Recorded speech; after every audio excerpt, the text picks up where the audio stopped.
It is that time of the year again. While it's still hot outside, the Austin Chronicle steps it up a notch with the return of the Hot Sauce Festival, now in its 34th year. Sarah Wolf and local hot sauce maker Mikey V are here to tell us more about what to expect. Happy to have you both in the studio. Good morning. Hey, good morning. Good morning. Lovely to see you guys. All right, Sarah, we got to start with you. Remind us about the festival. Yes. We've always got new Austinites who are learning about this fantastic thing. I know, this is an Austin tradition. This is our 34th year for the Austin Chronicles Hot Sauce Festival. It is where you get to come out and eat the heat. We have a sauce from over 20 commercial bottlers, and they all bring dozens and dozens of hot sauces to try. So everything from your mild greens to your hot reds. They bring cookbooks and spices and peppers. So it's definitely a foodie fest. You get to try, any type of sauce you want, maybe discover some favorites and bring them home. And we want you to vote for your favorites because we announce winners there at the fest as well. Okay, so there's some bragging rights on the table. Yes, and this is how a lot of makers get started, so it's a pretty big deal. Well, I'm glad you brought up that very easy transition, Sarah, because Mikey, that's how you got started. Is at the Hot Sauce Festival. Exactly, we sure did. In 2012, we won first place for our red salsa, and that's how we got our start. I love it. Well, I'm going to try that red salsa today. Yeah. In addition to that, though, boy, you've expanded over the years.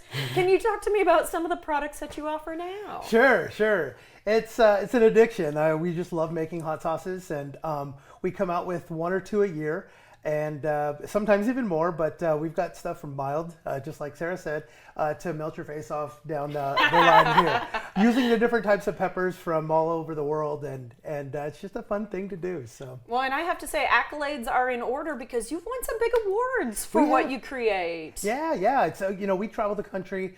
And we represent Texas and with our local hot sauce craft manufacturing. So really super cool to win these accolades and bring them home to Texas. I love that. Okay, yeah, I'm going to learn a little bit about peppers I know today. First thing I'm going to do is I'm going to start crunching a little bit while I try your red salsa.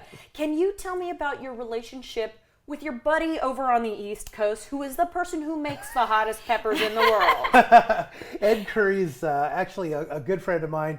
Puckerbutt Pepper Company. As a matter of fact, some of these Carolina Reapers he overnighted to me so we could have them for the segment. So it's really cool. We source a lot of our peppers from him that we use in our sauces and our salsas and things like that. So it tops out about 2.2 million Scoville units for that particular pepper. And there's always a race to get some of the hotter peppers every year. So it's pretty fun to use those in some of our recipes. You guys, there is an entire box off camera just filled with these. It's like looking at little bombs. You can smell I'm them. kind of afraid to touch it a little bit, even though it's fully encapsulated.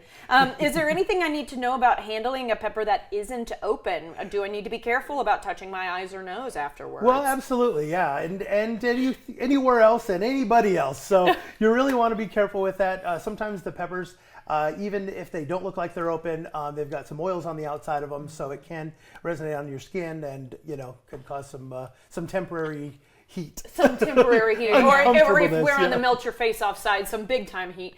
What's the best way to get, some of that stuff off your hands? I read that it's olive oil and soap. Yes. How do you do it? That's correct. Oh, Olive oil and really? soap. But usually, we want to wear gloves in any case. So we always have to protect ourselves, wear some glasses, things like that, just in case.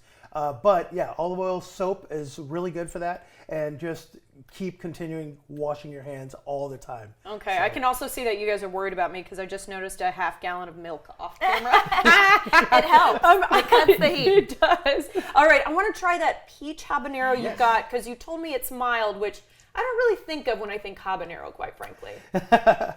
It's actually a really mild sauce. I created this for a seafood style, like fish tacos and shrimp and things like that, but very mild on the palate. And I'm in the industry. I'm known for flavor most of the time here, with a little heat. I mean, we can get hot if you want, but more flavor to I want grilled shrimp dipped. Absolutely. In this. Yep. Yeah. That sounds good. That's a really good one. And then you told me you take it up a notch as well.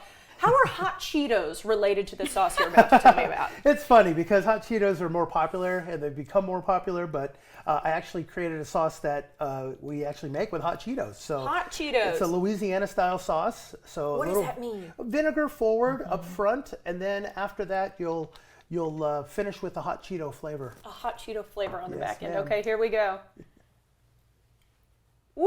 Okay, it's got a little more kick to it. It's good though. You know what I mean? I'm kind of a wimp. He knows flavor. I was going to say, I can get the hot Cheeto on the end. That is delicious. Are you going to have all these options available for us at the festival? We will. We'll have all of these options here, along with our fried garlic, which has become very popular as well. Don't have this on a first date, y'all. Or both of you have it on a first date. Then you're going to be breathing on each other. That's right. Some of our rubs and barbecue sauces as well. Okay. So. Is there a product that, since you are so well known for flavor, that you think people might overlook and you're like, actually, that's a really good thing to pick up? I think the Moroccan hot sauce is the most unique hot sauce that I've made. And it's got that Middle Eastern flavor or so, but it's a delicious sauce that just people enjoy. It's my favorite. Okay, hey, good to know. Yes, Sarah, and so we've been talking a lot about food. Tell me about what else is going to be available at the festival this year. Yes, so we will have food trucks out there. People can come get a bite. We'll have Captain's Pizza and some other food trucks out there. We also have live music. It's always really fun to discover new bands. We'll have the Past Lives, DJ Island Time, and more. And of course, this festival gives back to the Central Texas Food Bank, and so it's one of their largest fundraisers. We love the food bank, and when you come out, your ticket helps support them, and you can also talk to them and learn how to volunteer and get involved and give back. I love it. I mean, I think I read you guys gave $10,000 to the Central Texas Food Bank after this event last year, so that's huge. And over the course of the history of the Hot Sauce Fest, we've raised 1.25 million meals for Central Texans in need, so it's pretty incredible. I'm not just doing that because of the heat. That's pretty darn impressive. Okay, and then just remind me real quickly how tickets work. Yes, so get your tickets early because you can save a few bucks, and you want to reserve your spot because this does sell out. AustinChronicle.com/hot sauce. You can get your tickets and come see us on Sunday, September 8th at the Far Out Lounge and Stage. Sounds good to me. I'm just going to take this half and drag them into my purse, Mikey. What delicious sauces you brought me today. Thank you guys so much. Thank you. Thank you. Of course, save a couple of bucks, y'all, by buying tickets online ahead of time. Learn more at AustinChronicle.com/hot sauce.